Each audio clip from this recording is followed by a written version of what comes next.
Días por aquí, todos los lunes a la 1 de la tarde, solo por Doral Voice, una radio real haciendo comunidad. Buenos días, ¿cómo están? ¿Cómo les va? Les habla José Hernández. Esto es Donald Voice, este es Días por aquí. Me acompaña, tengo el honor de que me acompañe hoy el general Antonio Rivero, amigo desde que llegó aquí a Miami y amigo de un compadre mío llamado Pedro Vázquez, a quien quiero mucho, y que siempre ha sido como una buena relación entre los dos. General, ¿cómo le va? Este programa se está llamando ¿Habrá guerra en Venezuela? En interrogante, pues estamos ahí en ese tira y encoge que uno no sabe y que tú caracterizaste en un artículo de 4 fases que me pareció bastante interesante. Me parece que hay que tratar de organizar un poco esto que estamos viendo, porque todo el mundo habla despegado. Entonces no. Mira, Yo soy de la tesis de que todo puede ser embuste, sí, mira, todo puede ser embuste o todo puede ser un engaño, o ¿no? todo puede ser verdad, claro. Eso Sí, o todo puede ser embuste, engaño o verdad, ciertamente. Y hay cosas que terminan siendo verdad por los hechos. exacto. Y, y a veces cosas que pueden ser verdad y se retraen porque no fueron necesarias o hubo un cambio hacia otro rumbo. Y eso es lo que puede estar, eso es parte de la incertidumbre, lo que tú mismo dices, ¿no? Pero realmente nosotros como venezolanos, disculpa, buenos días José y buenos días a tu audiencia, No, tranquilo. realmente nosotros como venezolanos tenemos lamentablemente un estado psicológico de que cualquier cosa pues la podemos creer o la podemos no creer y siempre hay la expectativa hacia que todo se solucione, más allá de que no creamos. Yo imagino que tú me dices no creo, pero siempre tienes la expectativa de que sea verdad. Claro, no, Sí. Sí. absolutamente. O sea, Entonces, bueno, por el estado psicológico que vivimos los venezolanos, y son millones, tanto internamente como externamente. pero en mi caso es un defecto profesional. Mm, El periodista fue entrenado a dudar. O sea, claro, es el claro, entrenamiento claro, básico de un periodista. Uno tiene que claro. dudar todo. Tienes que comprobar para poder transmitir. Exactamente. Y Sencillo. lamentablemente en Venezuela no hay manera de que tú tengas una forma de comprobación. No hay fuentes oficiales, No, claro. no, Desde afuera, desde allí todo eso cabe, exacto, pero en los hechos exteriores es otra cosa. exacto. Es otra cosa. Entonces, yo creo, y precisamente ese análisis que tú llamas de 4 fases, es simplemente un registro cronológico, el Sí, pero tú seguimiento. arrancas desde el supuesto desmantelamiento del tren de Aragua en Estados Unidos, Sí, exactamente. No, desde la campaña de campaña de Trump. de Trump. Ajá. Y desde la campaña de Trump porque hay una situación, y esa situación que se veía desde el punto de vista del gobierno del presidente Biden, que lamentablemente dejó correr muchas cosas de manera un tanto para los Estados Unidos o para otros, de manera un tanto abierta, sin control, y dadas las Bueno, consistencias. parte de los 300 y pico empleados ilegales que encontraron en la fábrica Hyundai entró por abajo, Por abajo, por frontera, por la exactamente. frontera Entonces, sur. exactamente. Entonces, es un caso que no solamente Venezuela. Ahora, estos vienen y van a trabajar, pero si nos vamos 2 años más atrás, o un año más atrás, encontramos Nueva York, que no estaban trabajando felizmente. Vimos una cantidad de delitos que se cometieron en Nueva York, en Washington, Sí, etcétera, y donde salían los venezolanos. claro. Entonces, desde ese punto de vista dice, oye, aquí hubo algo. Y paralelamente o anticipadamente en Venezuela hubo una operación hacia las cárceles que terminaron descubriendo que todos los delincuentes o todas las bandas principales, el tren de Aragua, el tren del Llano, todo eso se escaparon. ¿Y a dónde fueron? ¿Se escaparon para dónde? ¿Con qué? Y con tanta, digamos, probidad delictiva y dinero de ese punto de vista. Entonces, tenemos los antecedentes de Mariel, de Cuba, y aquí, y tenemos un gobierno o un régimen que está integrado precisamente a todo eso, y que la estrategia de esa Cuba, de ese castrismo en Cuba, pues termina siendo aplicado en Venezuela. ¿Y quién descarta que todas esas bandas criminales no fueron enviados igualmente con esa forma masiva como fue expulsado de Venezuela por la situación del país. Ellos aprovecharon la ecuación.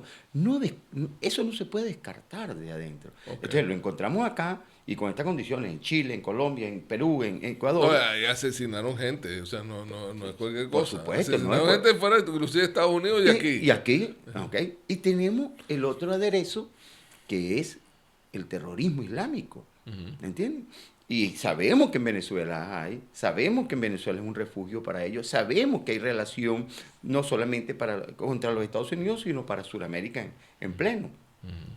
Y desde esos acontecimientos trasladamos a que teniendo opiniones iraníes de oficiales y de otros no oficiales militares en Venezuela que han dicho, nunca habíamos estado tan cerca de nuestro principal enemigo, de los Estados Unidos.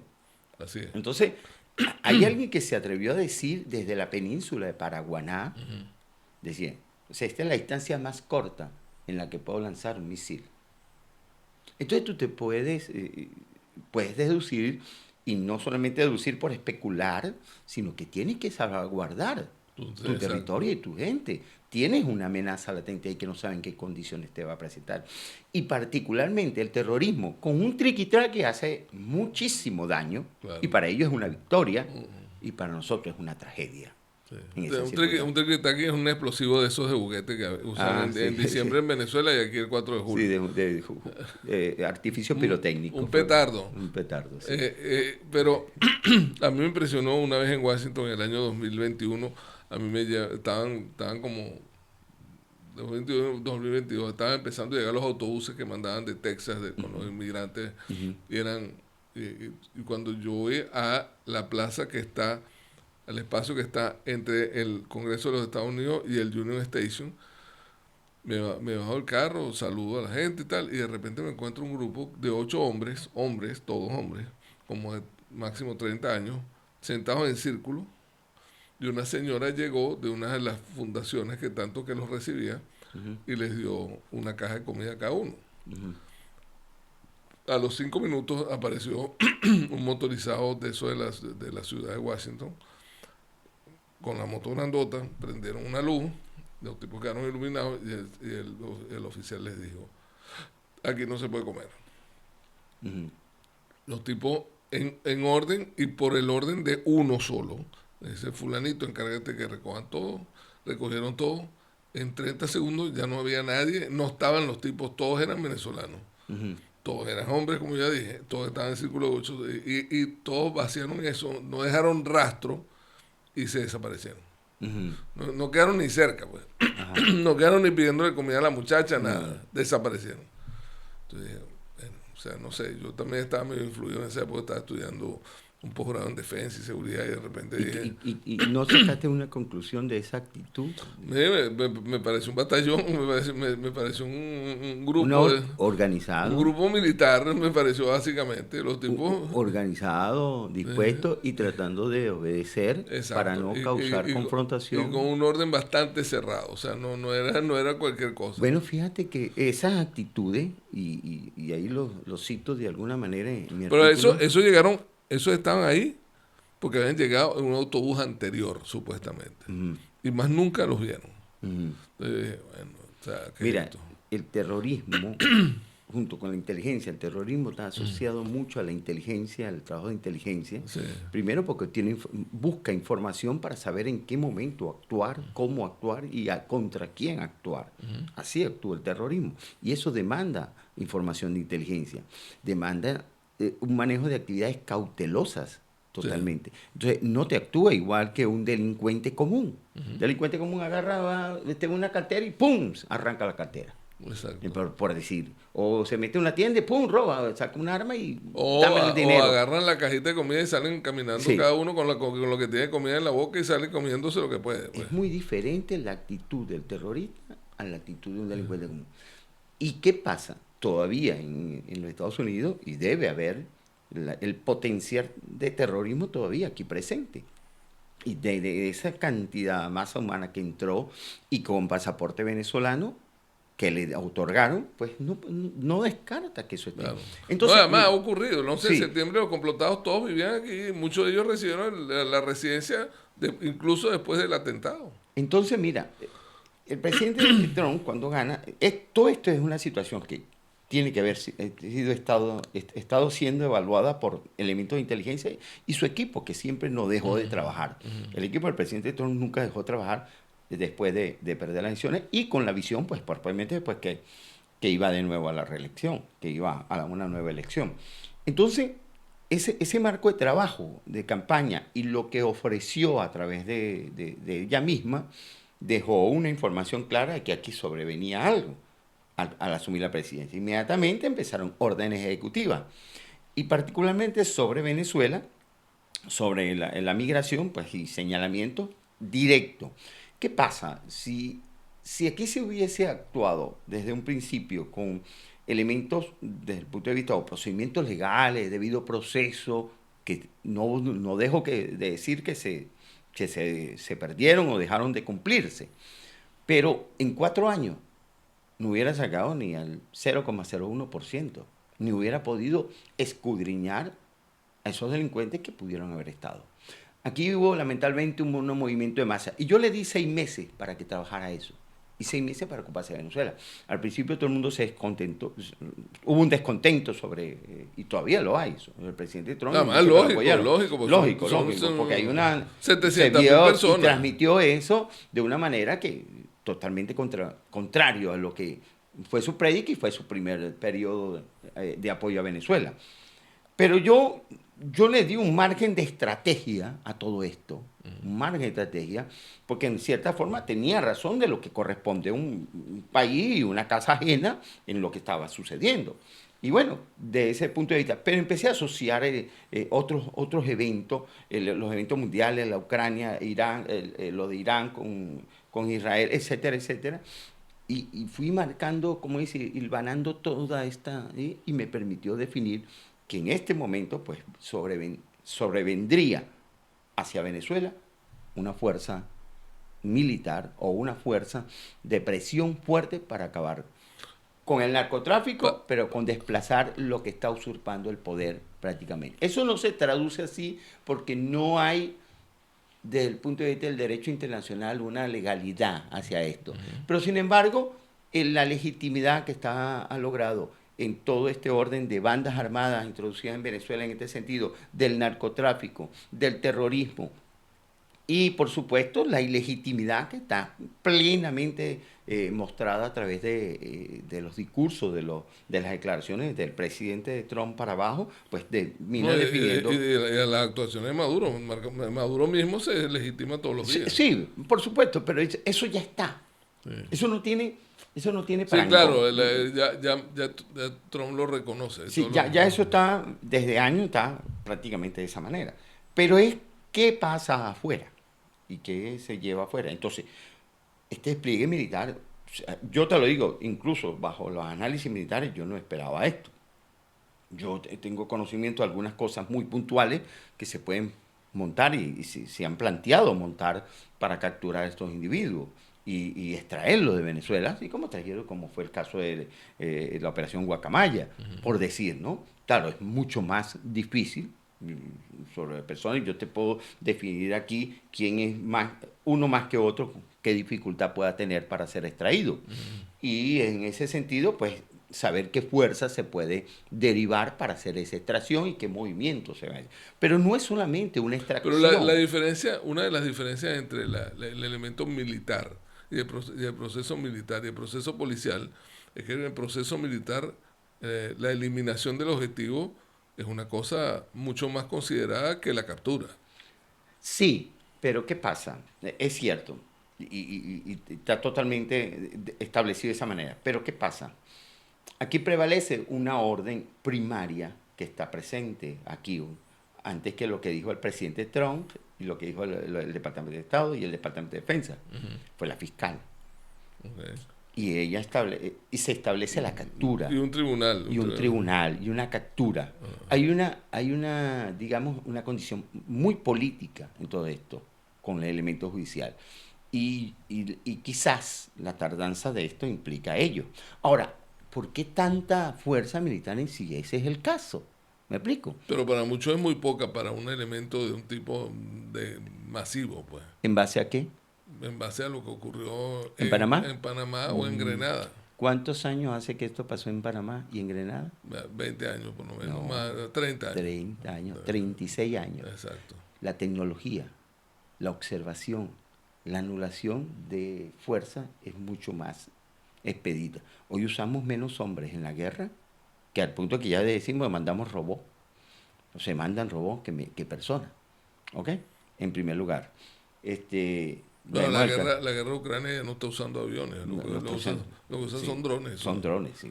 Sí, son drones y bueno, y cuánto daño no hay de ese punto de vista y anulación y ve lo largo. De hecho, el evento de la lancha supuestamente es un dron. Es un dron, es un dron. Entonces, por decir, y no hubo más nada, no hubo combate. ¿Qué pasa? Que la identificación de lo que, la caracterización e identificación de lo que existe en Venezuela, eso tiene que estar ploteado. No te van a mover 8, 9 buques con una característica cada uno, sin tener una definición de objetivo claro para qué se quiere. Pero sí hay algo que muestra, yo lo dije desde un principio, el hecho que tú movilices unos anfibios, unos buques anfibios con capacidad aérea de helicópteros, de aviones, incluso de F-35, pues define que tú estás dispuesto a ocupar territorio. A ocupar territorio o a intervenir en el territorio. De alguna manera, ¿por qué?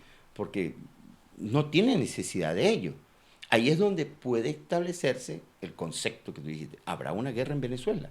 Yo creo que esas son las unidades. Porque si tú movilizas un destructor, si tú movilizas un submarino, si tú movilizas unos aviones hasta Puerto Rico. Un portaaviones inclusive. Un portaaviones inclusive. Un portaaviones no se mete en tierra. No se mete en tierra. No lleva un anfibio como tal.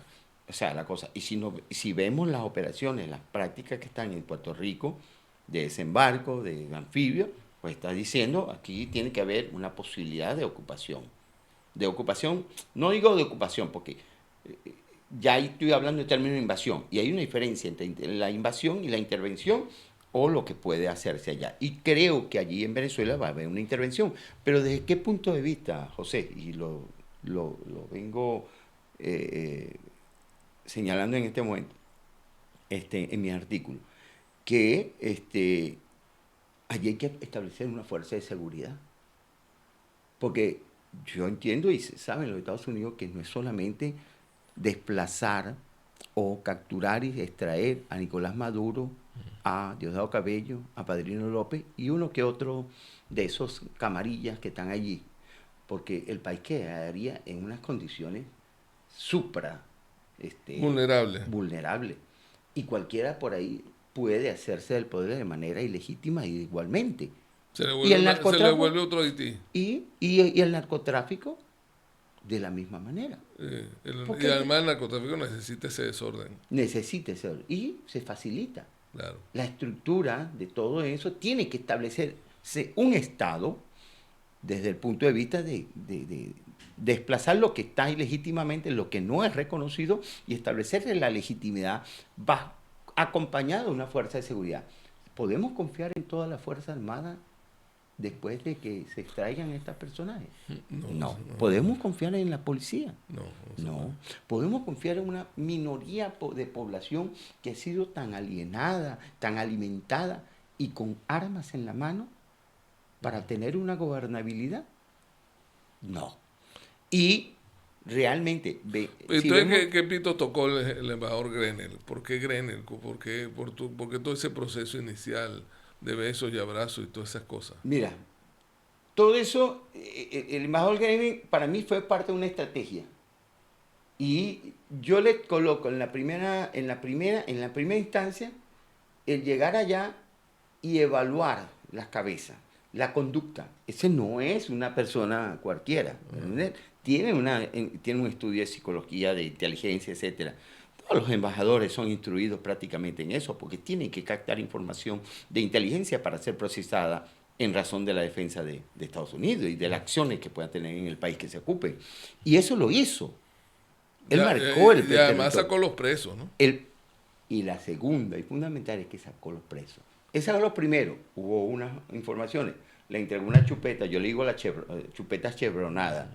Le entregó una chupeta, se la quitaron. Volvió a meter presos a los demás. Volvió de nuevo. Recuperaron los otros 12 y le entregó una chupeta que ya se acaba. ¿Ok? Y que lo demás se ha mantenido incólume en la estrategia de... lo han engañado. Los engañaron. Ellos compraron la chupeta, soltaron a los gringos y ahora no tienen gringos. ¿Hay o no hay una amenaza sobre los presos políticos? Total. Lo hay. Específica hecha por Diosdado Cabello la semana pasada. Sí, y ellos son capaces, ellos no tienen escrúpulos en esto. No, eso lo han demostrado totalmente. Están los extremistas árabes, ¿ves como lo que han hecho con los rehenes israelitas? ¿Vale? Sí. Entonces no podemos descartar esto desde ese punto de vista. Ahora, ¿qué ventaja tenemos como venezolanos y como nación y que tiene el país y que busca? Yo digo que debe estar dentro de las evaluaciones de la estrategia estadounidense este factor, que es el factor poblacional. Tenemos una población mayoritariamente favorable a que haya libertad. Sí. Y desde ese punto de vista no hay institución, por muy mala que sea, por muy chavista que se considere o por muy adversa que se considere, que no tenga personajes que puedan aportar información y una acción que facilite esta acción. Inclusive dentro del SEBIN. Yo tengo información dentro del SEBIN. Yo tengo información dentro del DIGESIN. Yo tengo información dentro de la Comandancia General del Ejército. Yo tengo información dentro del Ministerio de la Defensa. Es decir, que ahí tenemos, yo tengo, pero tienen muchos. Claro.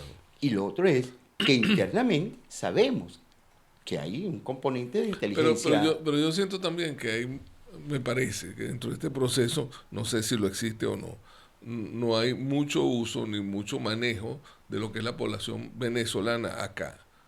Aquí en los Estados Unidos, incluso donde estamos. O sea, nosotros estamos en Doral, o sea, no, esta es la ciudad venezolana supuestamente.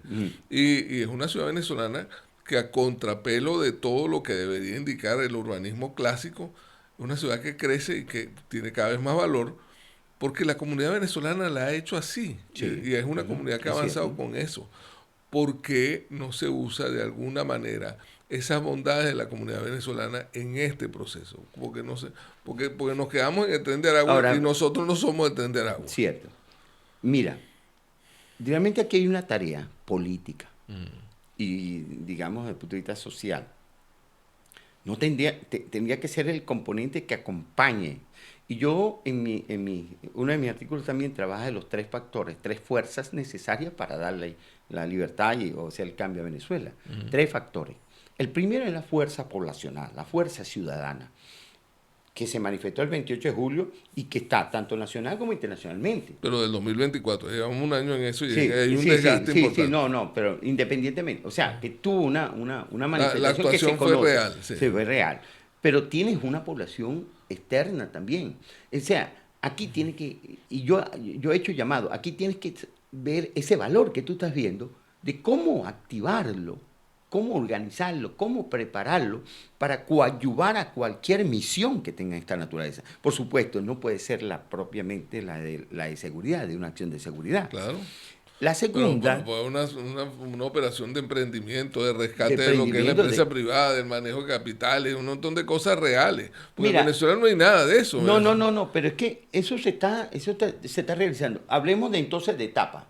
Ajá. Estamos en la etapa a la captura o a la libertad o a romper con este estamos en la etapa de la especulación general. Pero yo hablo de las acciones que han ocurrido, no lo que puede ocurrir. Exacto. Especular hacia lo que ocurre. Exacto. Pero con lo que se muestra, se dice, se va a capturar un delincuente. Hay un delincuente, hay que capturarlo. Puede decir, ahora, ¿cómo? No lo sé. Se va a dar.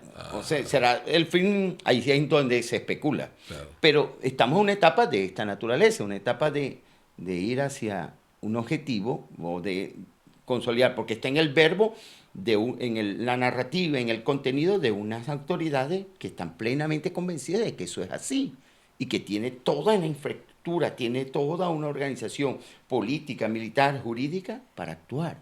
Y lo está haciendo. Ahora, cómo, cuándo, dónde, de qué manera. Ayer decía el presidente Trump, ¿cómo es que? Lo vas a descubrir, Exacto. o ya lo verás. Ustedes Ya lo van a ver. Ustedes lo van a ver. En fin, ¿sabes? Tú te pones a leer toda esa retórica de declaraciones y wow, estamos a punto de cualquiera que puede especular, pero, o sea, yo utilicé una frase hace como un mes antes de que comenzara este. Rabo de cochino, pate de cochino, hocico de cochino, oreja de cochino. Lo que viene es un cochino. Es un cerdo, sí, exactamente, es así. Un cerdo. Sí. Y dije, ojalá, y me atreví a decir, ojalá no sea una bahía de cochino. Exactamente. Ojalá. Exacto. Por decir, ¿no? Pero, Y respetando los momentos de la lucha anticanterista y de los cubanos, y que Dios quiera, porque si digo, Venezuela sale y esto debe ser una cadena, una escalada o un desencadenamiento hacia la libertad de los demás países, definitivamente. Entonces, mira, sí, la población. La segunda fuerza es la fuerza interna policial y militar, que a conciencia está. Que si el 80% de la población está en contra, no podemos descartar que más del 50% también en lo militar, porque ¿qué son los militares? ¿Qué son los soldados? Todas las mesas electorales de la elección del 24, en todas perdió Maduro por Sí. más de 10, 20 puntos. Sí. ¿Y tuviste algún militar que se haya manifestado y ahí se haya puesto? No hubo esas manifestaciones en absoluto. Entonces, tú puedes Hay decir gente que especula la posibilidad de que el sobrevuelo de los F-16 sea así como para decirle, mira, nosotros no queremos rollo y nos vamos para atrás de regreso. O sea, Mira, lo estás diciendo tú. sí, lo Yo estoy no lo diciendo. quiero decir. Sí, porque Pero, oye, la gente dice, pero bueno, ¿y por qué no le dispararon? Digo, porque hay un protocolo, aquí hay una cosa que se llama algo técnico. the Rule of Engagement, que son las reglas de enfrentamiento. Sí, no, si a ti te iluminan, si a ti te captan el radar, si te pasan esa serie de cosas. Si activa el radar de tiro, Ajá. o sea, hubiera pasado un pie después de las 12 millas. Exactamente, sí. Un pie después de las 12 millas se hubiera caído. Exactamente. ¿Entiendes? Si prende el radar de tiro, si activa el radar de tiro. No, porque además es una máquina, y eso hay que decirlo, es una máquina bastante automática. Sí, Entonces, sí. si el avión entra con los aperos hechos para atacar, el barco lo captura inmediatamente e inmediatamente empieza el proceso del barco de emitir un sistema de alerta y se activa todo un bloqueo. Y apenas haya una alerta, tumban el aparato. Sí, por eso. O sea, entonces, o sea, claro, yo no... Si hay una persona que pueda ser un vocero que multiplica la comunicación, yo lo hago entender y tú lo tienes claro. Hay voceros que lamentablemente, pero hay personas que desconocen esto técnicamente. Y no es nada. Que ven ese avión, ven el F-16 con esos misiles a los lados y creen que eso dispara. No dispara. El sistema está dañado. Te lo puedo. Y más allá de que dañado lo que sea, el 27 de noviembre del 92 hubo muchas bombas que nunca explotaron, que lanzaron sobre Caracas. Por decir. Y eso la bomba no va sola, la bomba hay que activarla de alguna manera. Sí. Pero bueno, ese otro tipo de información, no técnica.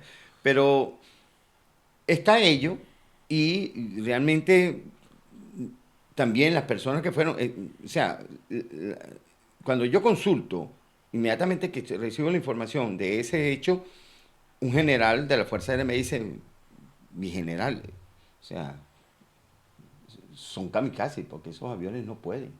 O sea, si hace eso es un kamikaze. La única manera que pueda convertir eso es como un kamikaze, pero tampoco va a llegar.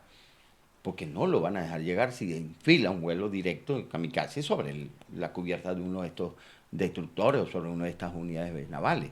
Entonces, me dijo, totalmente. Entonces me explicó cuál es el sistema de defensa que tienen esos aviones de disparo, que solamente le sirve la ametralladora que tiene, nada más, porque los sistemas están desactivados porque no hay la electrónica para poder, desde que han tenido los problemas desde el punto de vista... Que conste, esos aviones fueron entregados en el año 82 a Venezuela, sí. en una operación que era primera en el mundo. 16 aviones de altísima tecnología que venían con un equipo que se cambiaba cada 5 años de técnicos que los atendía.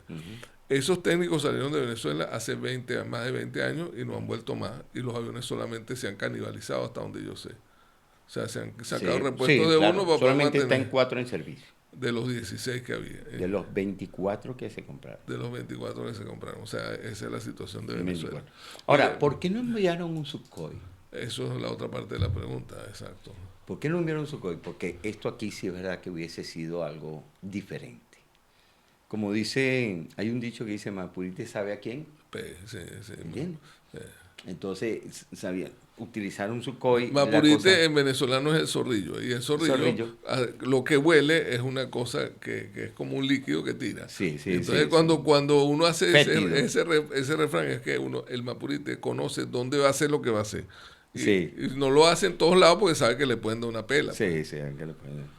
Entonces, mira, eso estuvo presente. Entonces, hablando de la fuerza población, la fuerza policial, que todavía hay militares y policías, como te decimos, y la tercera fuerza que yo establezco en mis análisis de coordinación, de articulación para poder hacerlo, es la fuerza internacional, política, diplomática y militar. Y eso es lo que ha ocurrido desde la campaña del presidente Trump. Para mí hay una sincronización de discurso también. En la CELAC, antier salieron y por eso no lo sacaron. Y reunieron a la CELAC, y la CELAC, que es una organización hecha por Hugo Chávez, en la votación quedó pareja. Pareja, sí. Entonces, por primera vez. Por primera vez. Antes votaba todo el mundo con Chávez y se acabó la historia. Ahorita se quedaron parejos. Se quedaron parejos, sí, ciertamente. Entonces, vemos toda esa situación, la coordinación, la articulación que está del discurso acá con el discurso de María Corina Machado en Venezuela. Exacto. No se puede descartar.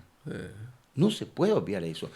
Tú lees el discurso de María Corina el 5 de julio, lees los discursos de aquí, del presidente Trump, y lees la secuencia, el llamado, el del 28 de julio. Yo escribí sobre el 28 de julio. Y el discurso, la carta de Edmundo González, el 28 de julio. Que también... Entonces, aquí hay una perfecta sincronización de que está. Y decir, el presidente Trump, el jefe del Departamento de Estado, que Maduro no es presidente, que no es legítimo, que es un criminal. Que es un criminal, o sea, vamos por ello. Pues. Sí, y hay una disposición de un Estado legítimo que está por ser... Vamos a llegar al momento de las especulaciones, de la lancha, de los aviones, todas esas cosas. Pero yo me gustaría que fuéramos a un corte para nuestros patrocinantes y yo hablar de mis patrocinantes, Urban Domos Construction, de Tomás y Belice González, que le construyen lo que usted quiere, tanto en su casa como en su oficina y el lugar de sus sueños para que usted produzca y haga crecer a su familia.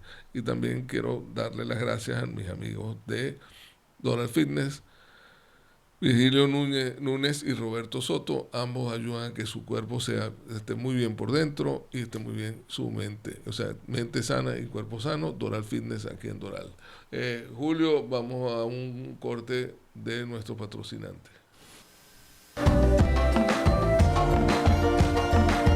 En el Doral, Unlimited Impressions and Printing. Impresión de alta calidad, atención personalizada, producción de material gráfico y publicidad impresa. Los mejores acabados y encuadernación con una creatividad absoluta. Unlimited Impressions le ofrece todo lo relacionado en impresión para su empresa. Experiencia y calidad.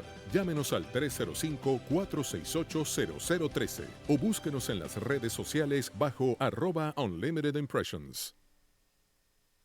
Doral Voice es la radio oficial del Doral, con una variedad de programas que ofrecen información, noticias, entretenimiento, deportes y mucho más a toda la comunidad del Doral y el sur de la Florida. Seguimos creciendo con nuestros reporteros en la calle y la participación de nuestra comunidad. Síguenos en las distintas plataformas y redes sociales, la página web, nuestras aplicaciones.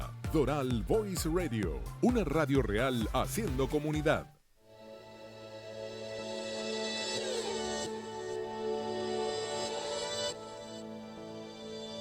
Cada tarde, tu llamada con tus preocupaciones tendrán respuesta con Nancy Esquivel. Los temas más humanos, polémicos y cercanos a cada uno de nosotros desde la óptica de una experta que te acompaña. De lunes a viernes, de 12 a 1 de la tarde, por Radio Mundo, 1210 AM y Doral Voice, un 911 de mi alma, con Nancy Esquivel. Cambia tu forma de pensar y cambiará tu manera de vivir. En Radio Mundo, 1210 y Doral Voice, con Nancy Esquivel, en un 911 de mi alma.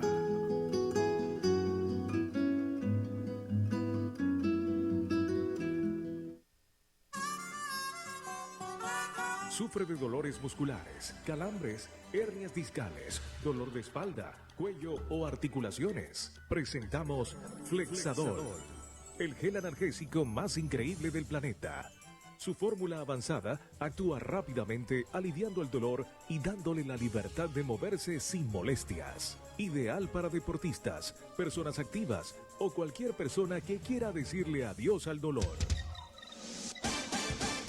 No espere más. Visite radiomundomiami.com y ordene su Flexadol hoy mismo. Flexadol, alivio real cuando más lo necesita.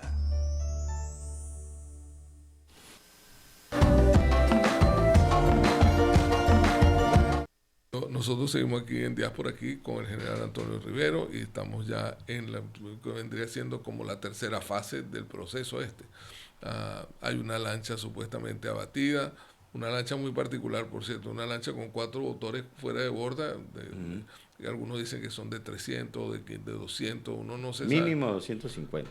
Exacto, pero es una lancha que anda como a 60 millas por hora, por hablar el nombre de un carro. 60 de millas náuticas. Náutica, es diferente a las millas. O sea, un poco, sería como 80 millas por hora. 80 millas más o menos. Pero en el agua, ¿no? En el agua. Y tú tienes que tener una quilla muy firme para que no se te voltee eso y además tienes que tener mucha carga adentro para estabilizar la nave. Para estabilizar, ciertamente. Entonces, claro, ahí cabe toda la posibilidad técnica de lo que dicen. Son utilizadas para ello realmente y ese tipo de lancha rápida. No solamente de este lado del Caribe, el Atlántico, sino también del lado Pacífico, del Pacífico. Bueno, son las lanchas que usan algunas personas, voy a decir, desde Jayalía, que te meten gente en Cuba, te la meten para hacer turismo de alguna forma que yo no sé cómo es, pero te la llevan a Cuba y te la sacan de Cuba.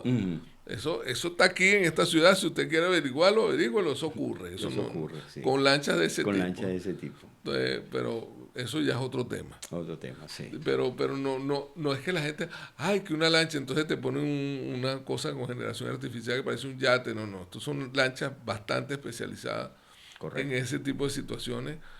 En una población, San Juan de Unare, San Rafael de los Galdones, toda esa zona, esas zonas de altísimo contrabando de toda la vida. O sea, en alguna época fue whisky con cigarrillos y chocolate y queso de bola y cosas así, queso importado, hasta ahora que es narcotráfico de alguna forma.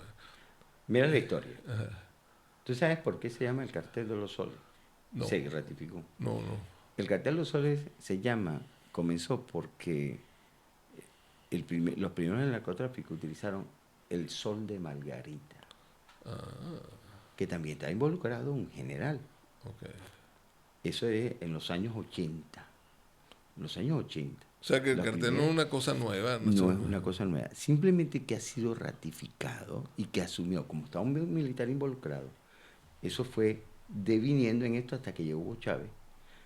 Se hizo con la guerrilla colombiana y a través de la guerrilla colombiana que fijó acuerdos para que no existiese contrabando, robo de ganado, etcétera, en la frontera, secuestro. ¿Sabes? Que ese era el medio de sustento de la guerrilla. Después que salió Pablo Escobar, pues lo absorbió fue la guerrilla colombiana, el ELN, la FARC y toda esa cuerda de delincuentes, incluso las mismas los bandidos, como le dicen los militares colombianos. Sí, entonces a partir de ese momento, y como tenía que tener la venia militar para poder permitir ese tráfico, Chávez designó a 3 personas. Esto lo hablamos hace tiempo nosotros. 3 personas para controlar eso. El primero fue Diosdado Cabello. No, el primero fue su hermano Adán. Porque él era el gobernador de Barinas. Y esa era una de las rutas. Claro. Para sacarla hacia el este, por Barinas, Apure, y poder llevarla hacia Oriente y sacarla hacia Oriente. y el De segundo era Venezuela. Diosdado Cabello. Barinas, aunque no es un estado fronterizo, es un estado largo que recorre mucha parte del llano venezolano y que es al lado del Táchira y de Apure. Y entonces por ahí entra y Sí. va firme una cosa. Pero que tiene una parte que sectariza a la FARC del ELN. Ah, exacto, sí. ¿Entiendes? Para no mezclar unos con los En otros. Barinas se parcela. Exactamente. Como dicen en el llano, para no Del juntar Piñal ganado, para allá. para no juntar ganado manso con el ganado mañoso. Exactamente. ¿Entiendes? Estaba Diosdado Cabello y estaba el teniente coronel Castro Soteldo, que era el gobernador de Portuguesa también, que era un contiguo fronterizo exacto. hacia un lado hacia el otro. Era la pista. Pues. Era así, las rutas que se definieron propiamente en este orden, ¿no? Bueno, pero esa ruta, ¿y por qué allá, tan lejos, San Juan De los Galdones. de los Gardones? Porque esa ruta llevaba y entraba toda una ruta bastante silenciosa, oculta, a través del Orinoco, a través de carreteras que llevaban al oriente, a Anzoátegui y Monaga, subían la sierra del Turimiquiri y caían allá abajo, en la zona propiamente de ir hacia San Juan de la Gardona o San José de Unare, toda esa zona y de ahí, inmediatamente en lancha, que utilizaban primero Peñero, y después ahí hacia Trinidad y todas las islas del Caribe, o cualquiera que pudiera ser una, ¿cómo es que se llama en alta mar? No un trasvase, Una base, para ponerlo no, así. no un trasvase no un trasvase, ¿cómo es que en términos marítimos, de pasar de un barco a otro? Bueno, Un trasvase parecido. Contrabandeo. Bueno, contrabandear, de esa manera contrabandear. Eso que utilizaban anteriormente para whisky, para bebidas para licor, para cigarros, etcétera, etcétera, lo utilizaron. Eso fue en su principio, ¿ok? Pero no masiva. Ahora se hizo masiva. Por supuesto, el Furrial marca un punto de control porque por Diosdado Cabello. El Furrial está al sur de esa zona y que hay directamente en otro estado, el estado Monagas, que también controlaba. El pueblo natal de Diosdado Cabello. Bueno, esa es la ruta que se ha mantenido permanentemente y se incrementó con el régimen de Hugo Chávez y Nicolás Maduro, por supuesto, porque está fuera de... Tú ves que ese territorio es prácticamente fuera de control. De control. No tanto de control como que de la vista pública. Exacto. Tú no puedes pasar a hacer la ruta Caracas, Maracay, Valencia, no puedes hacer esa ruta. Sí, puede ser demasiado evidente. Demasiado evidente. Entonces utiliza esa ruta, es la más larga, pero vale. Y la otra ruta, la de aviones. Para que usted tenga una idea, cuando nace el cartel de Medellín, que pudiera haberse llamado el cartel de Miami fácilmente, Carlos Leder decide en Miami la ruta de Okeechobee, de lo que llaman el río Miami, que termina llegando a Okeechobee prácticamente. Sí. Ellos metían la droga por el río hasta la 95 y en la 95 distribuían al este. En el año 80, 90. En el año 70. 70. Sí. O sea, eso, toda esa cosa era así, porque la gente no entiende. Y es muy difícil de entender que no son rutas comerciales, pues las rutas comerciales son muy obvias y están muy cuidadas. Tienen que ser rutas que no sean comerciales, pero que sean rutas. Sí. Y es más fácil comprar a alguien que está por allá, una arcabalita de la Guardia Nacional de 4 miembros. Yo estoy aquí solo, toma $100, toma $1,000 y pasa tranquilo. Claro, con el agravante que eso a la larga se institucionalizó. Exacto. Y el cartel de los soles se convirtió en un cartel donde estaba mucha gente involucrada. Sí. Y por supuesto, como la figura principal o el elemento principal es lo militar, porque la Guardia Nacional es quien hace ese tipo digamos, de control de transporte de cualquier naturaleza, terminó siendo, pues, esa la naturaleza. Entonces, miran... Y hablando de nombres, sería Riverol, Diosdado Cabello, ese grupo, más o menos. Por supuesto, está entre ellos. Riverol, cuando fue de la droga, mira, nosotros tenemos una cantidad de información impresionante. Entonces, es un hombre que está preso ahorita. Un general de la Guardia Nacional, un señor general, profesional de todo el general Hernández de Acosta. Él fue nombrado, descartándose de él cualquier, digamos así, filiación hacia el chavismo. Bueno, lo nombraron jefe de antidroga de la Guardia Nacional. Ese hombre descubrió allí Todo. Porque quisieron ofrecerle la oportunidad de comer. Claro. La oportunidad de comer, porque Chávez utilizaba esta estrategia también, ¿no? Claro. Chávez ponía donde había aquel para corromper y después los amarraba a sus patas. Y eso Como que- hizo con García Cainegro, ah, como hizo con varios que... ahí quería llegar yo, y gracias a Dios llegamos. ¿Por qué nosotros hemos vuelto a esta revolución tan corrupta? Porque eso terminó así. ¿Cómo hicieron eso? Porque a mí me da mucha tristeza y me da admiración de alguna manera ver cómo Irán, que tiene sanciones mucho más graves que las venezolanas, y que tiene una situación económicamente mucho más difícil que la venezolana, hacen drones, tienen tecnología, hacen cosas de petróleo que no... Y nosotros tenemos el petróleo destruido, la economía destruida. Venezuela no hace nada. O sea, la corrupción nos comió. Yo no estoy alabando la revolución iraní, pero allá la corrupción no se clavó en el Estado y los tipos son productivos. Lamentablemente para mí es una cuestión de cultura también. Entró un sistema sectario, para mí yo lo califico sectario a tal punto, porque no es que el sectarismo desde el punto de vista político, un partido, otro partido es otra cosa, y eso lleva a la democracia, pues el partido tiene esta línea ideológica, esta línea, esta doctrina, y bueno, esta es la que nos mantenemos, este es nuestro sector, el sectarismo está aquí, pero este es un sectario humanitario. El que no piense como yo, no existe, o no debe existir, o no debe estar acá. Y eso es el comunismo.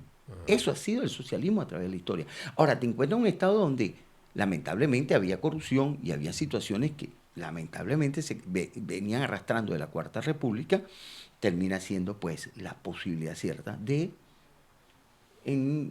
comprar conciencia en todos los órdenes.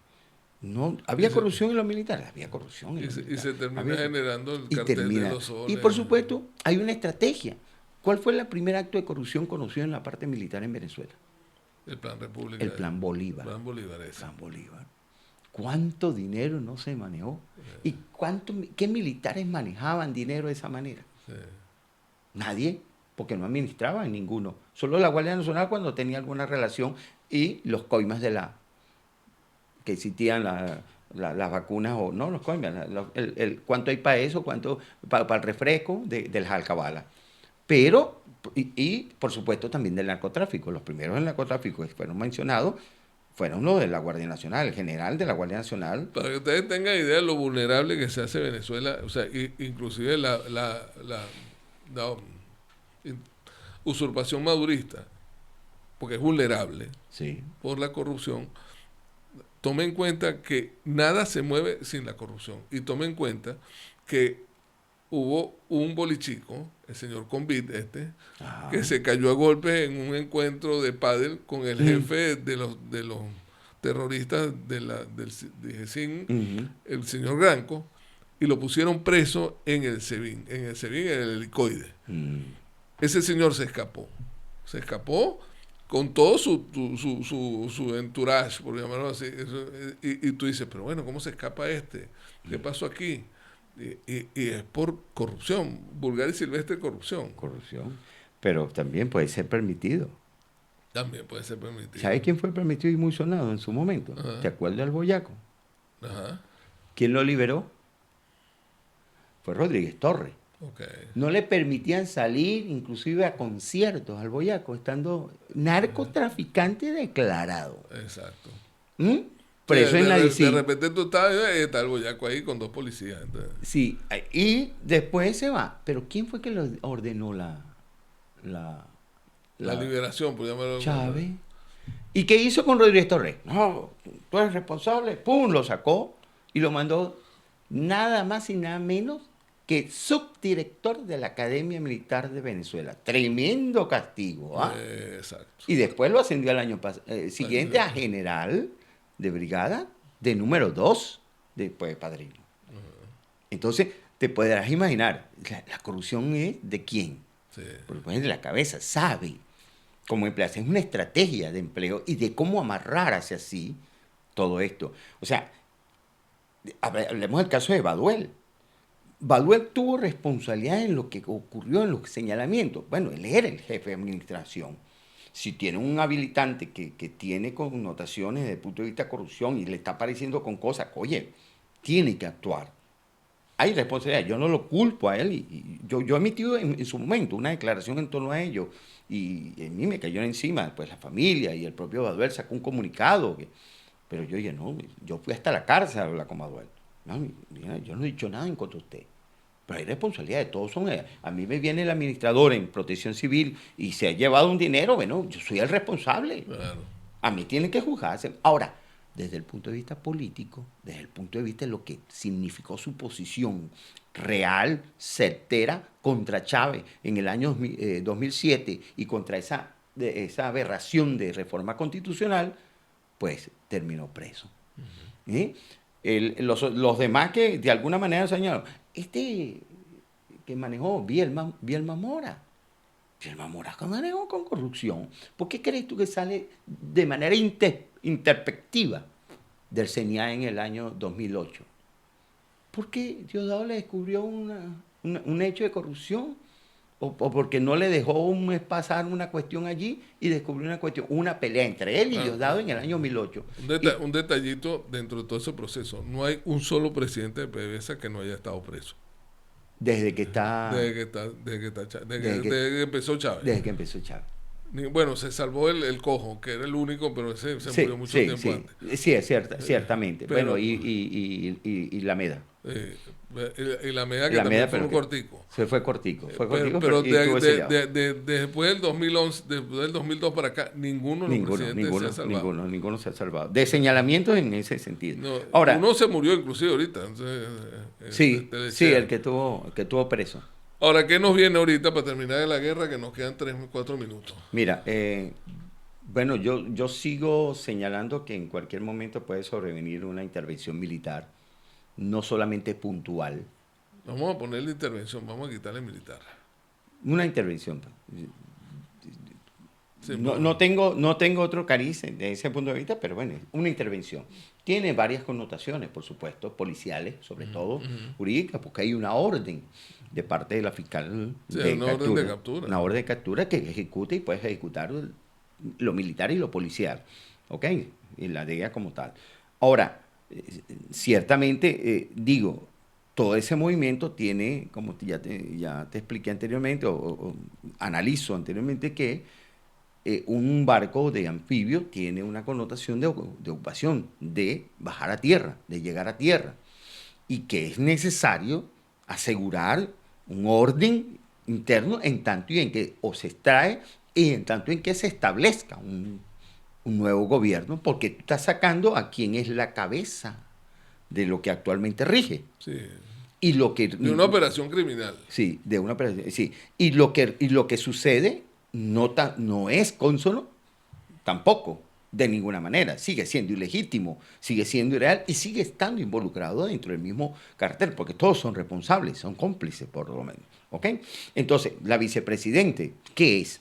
Cuando ha sido señalada en distintas situaciones irregulares, como el caso de España, sí, por decir. Exacto. Entonces, no puedes tú pretender que tú vas a desplazar a este y se va a establecer un gobierno cuando hay una situación. Entonces, yo creo, pues, hablando de especulación, sería lo especulativo, pero doy un gran porcentaje de probabilidad. Mi diseño de escenario es ese, y donde porque yo pido, y que puede estar dentro de ese establecimiento de esa operación, la seguridad de los centros de producción y llenado y transporte petrolero. ¿Por qué? Porque hay planes, y me han revelado planes, me han dicho que hay planes para destruir esos centros desde el punto de vista de lo que sucedió en Kuwait. Y los centros de desarrollo de energía también. Y los centros de desarrollo de energía. Le hacen las represas y todo ese tipo de cosas. Exacto. Entonces, necesariamente hay que asegurar. Ahora, ¿lo pueden ocupar? Sí. Lo demás que se ocupe el país, la parte política, hasta que se levante como debe levantarse. Es una secuencia que yo le daría un plan de ejecución tal cual. ¿Especulo? Sí, especulo, ciertamente. Pero algo me está diciendo a mí, con toda la información que hay en la vocería, con todos los elementos que están presentes en este despliegue y las informaciones que manejo fuera de Venezuela y algunas otras más, que esto es lo que puede suceder. Y segundo, y por último, que esto no es unilateral de los Estados Unidos. Aquí hay una información, hay unas actividades, tanto desde el punto de vista del secretario de Estado como desde el punto de vista del Comando Sur, que realizó con diferentes países de América Latina y Europa. Y no se puede negar que pueda estar esto convencido de esto. Vienen las operaciones UNITA, las maniobras UNITA, que si tú ves las unidades que están desplazadas en el despliegue actualmente y las unidades que están dentro empleadas para las maniobras UNITA, son diferentes. ¿Ok? Son diferentes, no son las mismas. ¿Ok? Entonces, desde ese punto de vista, la maniobra UNITA, que quienes van a participar tienen dentro del planteamiento de la situación el párrafo de operaciones que tiene el combate al narcotráfico, tiene la seguridad hemisférica, el apoyo entre la OTAN. Desde hace tiempo. Desde hace tiempo, sí. Entonces, esto contribuye a que se le está dando el aval legítimo necesario para poder corresponder, para que te hace una piedra en el zapato que existe aquí y poder ocuparse definitivamente de lo que sucede en el Medio Oriente y Asia. Sí, para que ustedes tengan una idea, Venezuela tiene frontera con 17 países, entre otros el Reino Unido, entre otros Francia y entre otros Holanda, los Países Bajos. Y además un montón de islas del Caribe, Trinidad, Jamaica, y todos esos países, con todos se ha hablado de la situación. Y algunos la han apoyado y algunos han inclusive enviado sistemas de defensa en este caso. Bueno, hoy los países de la OEA también están cambiando su opinión. No, todos. Sí, no definitivamente. Manera, sí. General Rivero, muchas gracias. Usted ha invitado sí. aquí permanentemente a mi otro programa de The Nation también. Muchas gracias a todos. Muchas gracias a Tomás y Belice González y Donando Mus Construction y a los amigos Virgilio y Roberto Soto de Doral Fitness. Muchas gracias, Julio, por favor. Gracias a la gente de Doral Voice. Gracias a la gente de 1200 AM Radio Mundo y bueno, sigan con nosotros.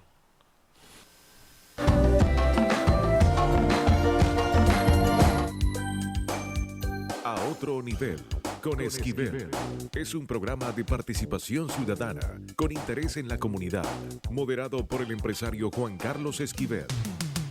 A otro nivel, con Juan Carlos Esquivel. Entrevistas, información local y temas trending en el sur de la Florida. Forman parte de la temática de este espacio comunitario. Cada mañana a las 9 por Radio Mundo 1210 AM y Doral Voice. A otro nivel con Esquivel.